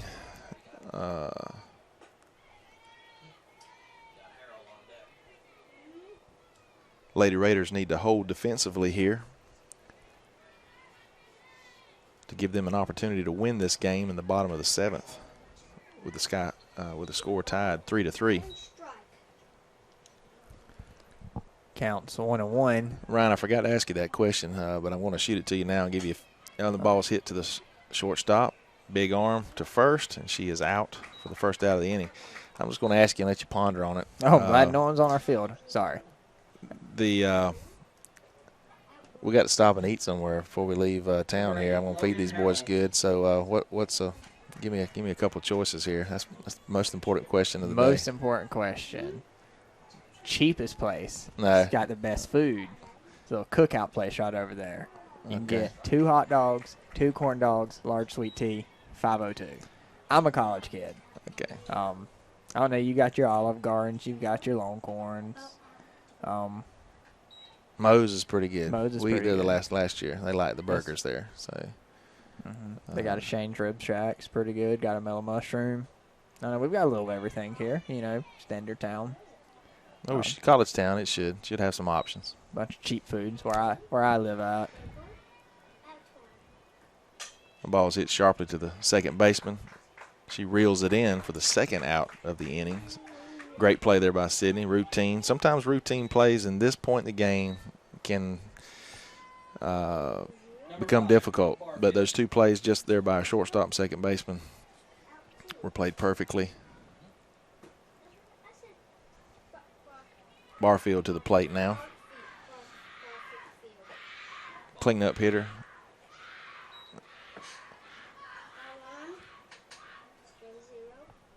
I'm still uncomfortable with the. I'm just confused.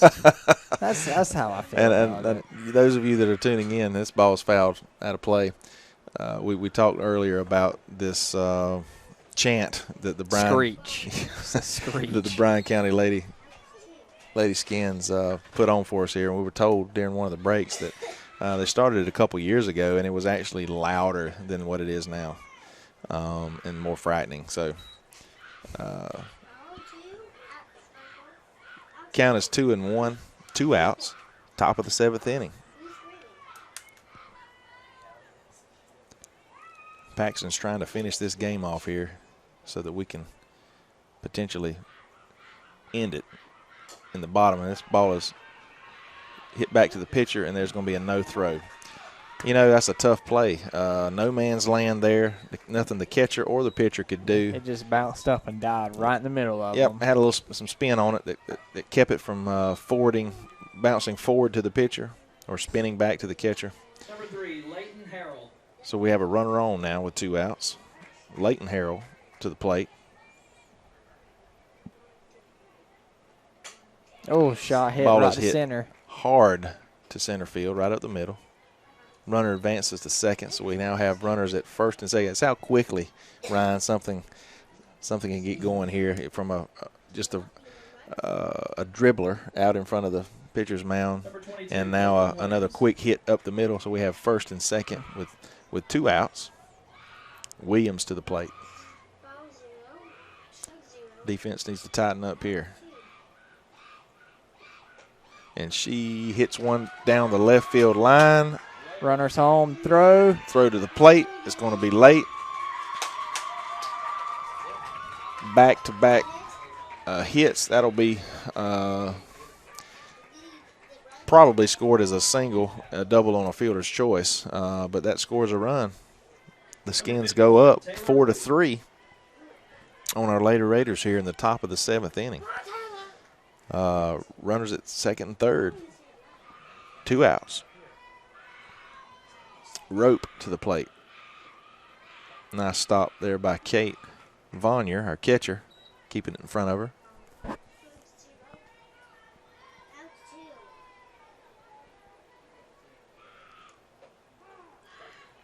Called strike. Counts now 1-1.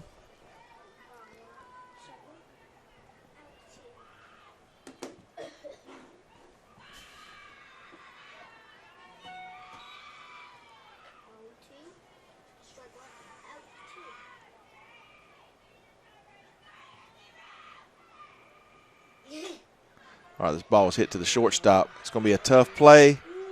She cannot make it. And 2 runs will score. It's a tough play by the shortstop. It was a low throw to first base. She did the best she could. Ball rolled out of play. So runner gets to advance. The batter gets to advance from first to second. The runners score. And our worst nightmare starts out with a dribbler with 2 outs. And all these runners have scored with 2 outs. The score is now 6-3 by the Lady Skins. Coach Tyre visits the mound. We're going to take a short break as well. We're not sure what's going to be happening here, but we'll take a short break and be right back with you here live from Statesboro, Georgia. Lady Raiders softball.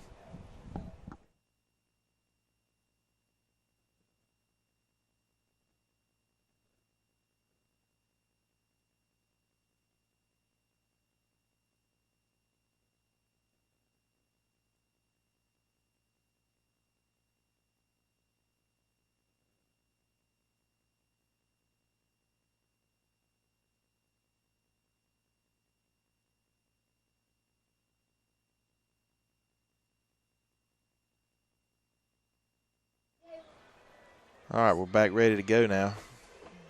2 outs here. Perks to the plate. And Bryan County has plated 3 runs here in the top of the 7th inning with 2 outs. And if you look at the hits of the two teams. They have 9 hits to our 1 of the game. All our scores, all our runs pretty much come off errors. That's correct. And the 3 walks that I have down. So we're really going to need our bats to step up, which I guess at one end and left is they have to. Get called strike 2 on the inside corner. 0-2 with 2 outs now.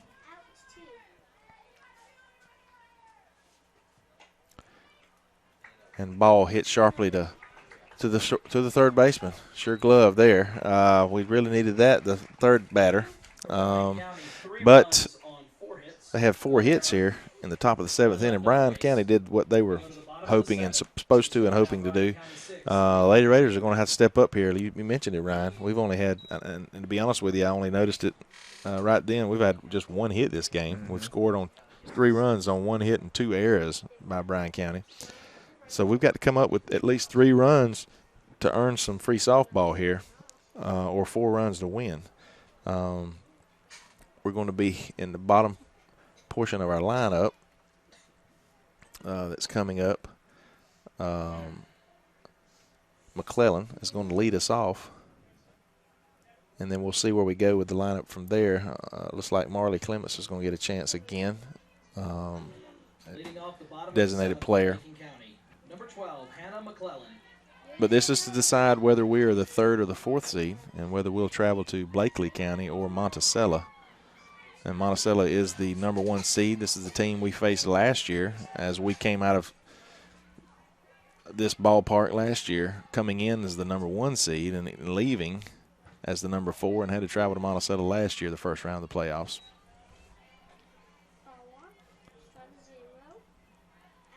Ball 1 to McClellan.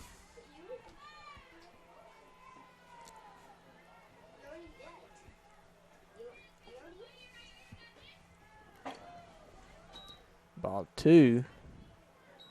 Both way outside for the catcher. Now the coach is coming to the mound. Yeah, probably to refocus the pitcher. She's through 2 almost identical type pitches, very low and away, reaching the backstop.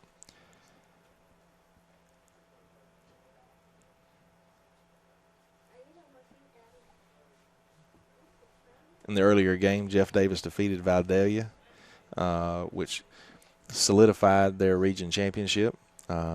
Jeff Davis only dropped 1 region game all season, and that was our second game of the season. I think it was their first game due to some rainouts where Bacon County, we defeated them at home. But that was their lone loss on the season. I think they were 17-1, which is a pretty remarkable feat in this region. And they officially won it, and they were the number 1 seed from Region 2AA moving into the state playoffs. All right, we take strike 1 on that outside corner. And Bacon and Bryan are fighting out for 3rd and 4th seed.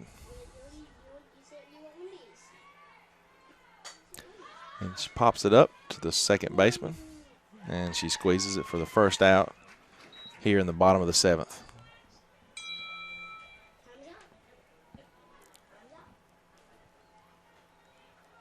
Number 3, Marley Clemens. Marley Clements steps up to bat.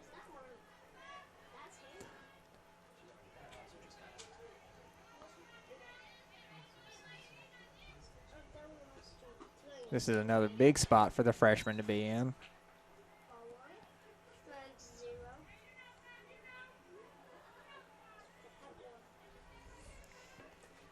Absolutely. She needs to get on base one way or another. 2 balls.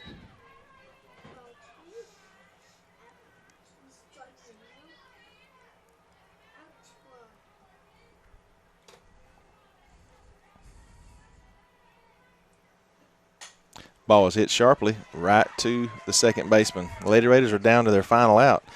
And Solomon mentioned just a moment ago that he's seen big comebacks by the Lady Raiders before. Last game of the season, we hosted Vidalia for the 2nd/3rd position of the season as far as how the season was going to wind up first, second, and third, and fourth. And we came back and scored 4 runs in the bottom of the 7th, which was pretty exciting. And 2 of those runs we scored with 2 outs. We got to have 3 runs here on 2 outs with Ashton Kite at the plate to make that happen again. See a little magic. Top lineup. But she's going to hit this ball to the right fielder. Who drops she it? cannot make the play. So here we go, folks, with a potential opportunity here to get something going. She did what she needed to do, and that was get on base. Number 4, Abby Lewis. You said Abby Lewis 3 times. Abby Lewis is already out. Abby Lewis is at the plate. Easily spotted by her white shoes.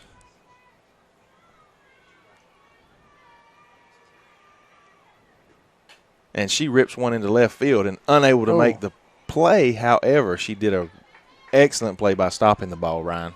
She did. You're looking at 2 bases easily there if it gets past her. When she dove, I thought the ball was going to go over her head. Exactly, because when she dove, her glove was up and not under. Let's be honest here. We needed a break there. We needed that ball to go past her, but she made a great play defensively that stopped the runners at first and second. You're getting a pinch runner going to first. That's Holton. That is Holton, freshman. Swap a little speed out. We got Callie Anderson coming to the plate. And again, Callie is can put the bat on the ball, and she's speedy on the bases.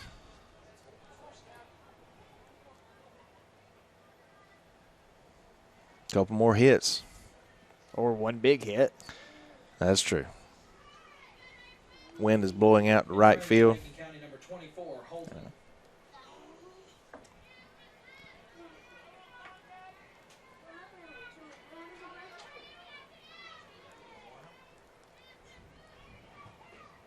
Good eye by Callie. That pitch is high.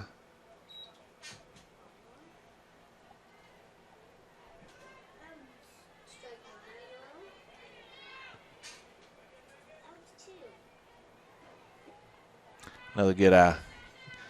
Pitcher, I believe, is feeling a little bit of the pressure. She started out this inning by throwing 2 pitches low and away in the dirt. However, she got that first out and got the second out. But now we've had 2 consecutive hits, and that was probably ball 3. Fouled off of her. As Callie umps there, asking her if she's okay, needs a little extra time, but I promise you she's pretty tough.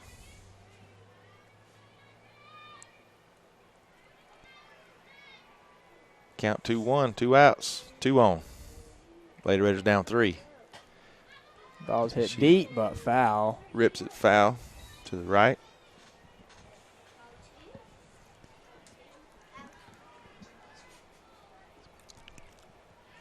Counts 2-2.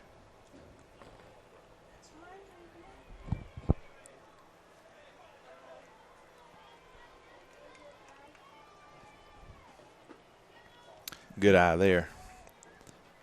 Ball 3. This is 3. This is the spot you dream of as Ain't a it kid. right? Full count.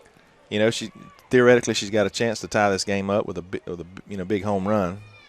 Full count, 3-2, 2 outs. Bottom of the 7th. Ball high. 4. Okay, we're going to have our bases loaded. Usually when you dream, you don't think about taking a walk, but that was a good pitch to lay off. Absolutely. That was a very good at bat by Callie. Coach is going to come out now and talk to the Bryan County pitcher. We're going to take a short break, catch our breath here, and we'll be back with you as the score is 6-3. Lady Raiders in a little bit of trouble here. We need 3 runs to tie, 4 to win, bottom of the 7th. We'll be back in just a moment.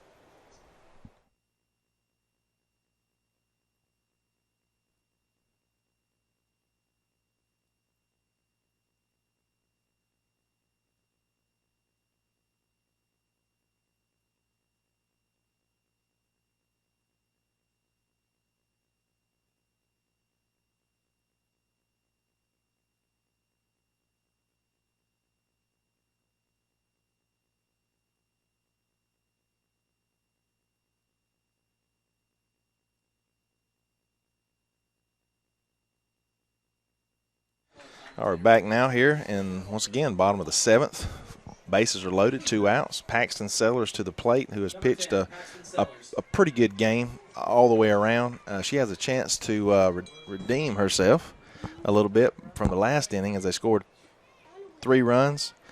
She probably could have leaned in a half an inch there and proverbially took one for the team. That ball was very close. It was very inside. But I actually wanted to put the bat on the ball here. I'm not sure. I don't know the strategies of softball as well, but she's squaring up to bunt with 2 outs. She's not going to be bunting. It's just she was taken automatically. And there's a base hit. Base hit. And we're going to score 2 runs. Can you kidding me, boys? Oh, Paxton got caught. And the game is over. Paxton rounded first just a little bit too much. Almost got up under the tag. Wow. If you didn't see what happened there, Paxton gets a hit into right field. And I know she's going to be upset. Scores 2 runs. Would have scored 2 runs. And she rounds first base, and the catcher sees her off the bag. Very good defensive play. She fires back over to first, and before she can dive back in safely, she's called out, which ends the game. Final score 6-5, Bryan County. And what this defeat means is we will now be the 4 seed in the state tournament beginning next Wednesday. We will be traveling to Monticello, Georgia, and stay tuned for the time and schedule for that. Through our paper, through our school, through our websites.